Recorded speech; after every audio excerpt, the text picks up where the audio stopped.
Hello, my name is Andrew Olvera. Today I'll be talking about AI, its use, and its effects on development. Specifically trying to approach it without any bias and truly trying to see how AI, its use, really affects development. Children of all ages are interacting with AI, from smart toys to recommendation systems, things like TikTok, YouTube, or Instagram, which give you the next video to view, and they're trying to maximize the amount of time you spend on their application. Adolescents are exposed to free use as well as paid use of large language models, which can converse and answer questions. The question is, how does the use and interaction with AI, the developing humans, affect them? Some potential positives manifest in adaptive applications can adjust difficulty in real time, matching a child's zone of proximal development and preventing boredom or frustration when learning. And this is something that's very hard to do with in traditional settings like a classroom, which usually have essentially one teacher, sometimes just a handful with many, many students. So it's pretty much impossible to handpick the assignments and lessons to every single student. AI-powered language analysis tools embedded in toys or tablets can flag speech delays or atypical social cues months earlier than routine pediatric checkups, giving parents and therapists a valuable head start. Voice and image recognizing assistants can lower barriers for children with disabilities of all kinds, meeting them where they're at, and this is able to be pretty much it's run in the cloud, so really any use of technology that can access the internet has access to these applications. It is very accessible, it improves accessibility for the students and being able to learn more, as well as it's very accessible in the acquisition and use of the applications.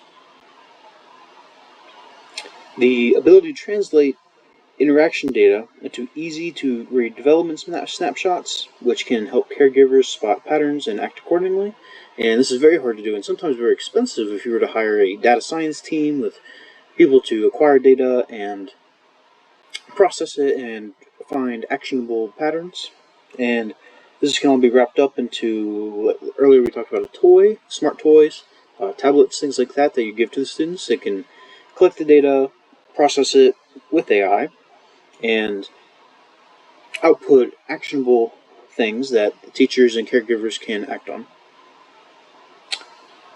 And other things like design games by AI that are sort of developed in real time and can push the students more into problem solving, find where they sort of patterns where they lack in sort of how they solve those specific problems, and sort of push them to develop better skills solving these problems, because problem solving is something that is useful across the board in many different aspects. And really the main positive I would say is its ability to get massive amounts of information, to become very refined, and to have a very sleek front end. What I mean by that is the ability for the student to interact with one interface that is able to give them all of this information curated to them through personalization and other things that they can use, and it's very streamlined. It's really not difficult to use at all. It's very accessible, and the ability to get all this information, to learn more, to continually curate it in your conversation, which is very important comparatively to just copying and pasting an assignment into ChatGPT and having it do it for you. It's very important to encourage continual use and to break down problems, which is a very valuable skill in itself, and I feel using the AI can really develop that skill in breaking problems down and giving the AI and its prompting very important information, the real important information in a problem, and dissecting the problem to find that real important information. And there are many positives, however, I do recognize there are many, many negatives that could be potentially well outweighing the positives. So even educational AI apps can crowd out unstructured sensory motor play critical for motor skills and creativity. especially when parents equate quiet screen time engagement with productive learning, which certainly is not the case. They can do pretty much anything with it. As well as, this is especially more for younger children, the crucial playtime is still so important, and pushing these AI apps and learning through it can take away those interactive activities that uh, classrooms and younger children do very well in and help develop many skills, social skills, physical, just developing their coordination, many other things like that, as well as creativity, sort of exploration and risk taking, many things like that. Recommendation engines trained on skewed data may reinforce gender or cultural stereotypes, such as serving different content to boys versus girls. It can subtly shape the interests and self concepts during a very sensitive developmental window. And these systems, especially for children, these systems have a latent objective of maximizing the amount of time that you spend on the application it is trying to maximize your time on. And it doesn't care how it does it, if it has to give you things that it knows will make you addicted to it. It truly does not care. It is sole objective is to maximize your time on the application, which especially for younger individuals is very dangerous. And especially if these things are becoming more and more used in the applications. I mean, they're used pretty much on every social media, pretty much anything that's has a recommendation system. It's using with these recommendation engines, and they're all set to maximize maximum time. Toys that record or video, voice, pretty much anything for personalization, which I said is very important earlier. However, it doesn't create legal and privacy issues, such as the children cannot consent to the data being collected, as well as potential data breaches in the future of this data could expose lifelong identifiers, could be biometric, many other things, which the collection of this data is very debated, and I'd say it's very hard to keep private pretty much any data at this point in time. And the massive collection of this data could be very harmful down the road for these humans, as well as the constant reaffirmation in the AI prompts that it gives back to you, such as a great job with an exclamation point, which is one of its favorites. It can potentially reduce the intrinsic motivation and frustrate children when real world tasks lack immediate gamified reinforcement. And the models themselves have an issue with this where it'll tell you, hey, you're wrong, but great job. And it makes things very interesting.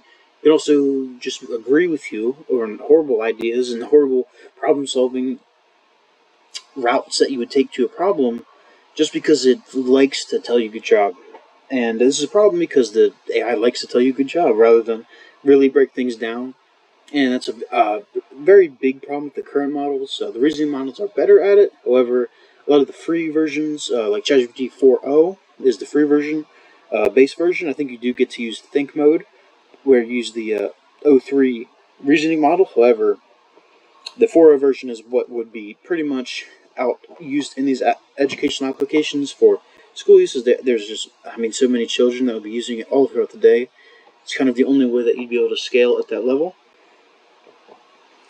As well as we'll talk about free versus paid versions. As premium AI tutors and tools often require high-speed internet and subscription fees, which risk a Matthew effect where affluent families accelerate ahead, widening existing achievement gaps, which is the whole goal of this should be to democratize achievement, that any student that wants to succeed has the ability to succeed by having access to these applications. However, as I said, with the O3 models being behind a paywall, usually you only get a few queries with the cheaper version, the free version.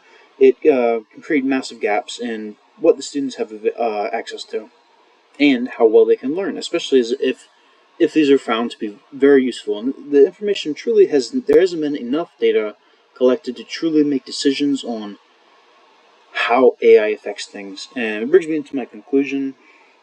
where currently you cannot approach AI as neither as a savior completely or a complete villain. It is required to approach AI in what it is.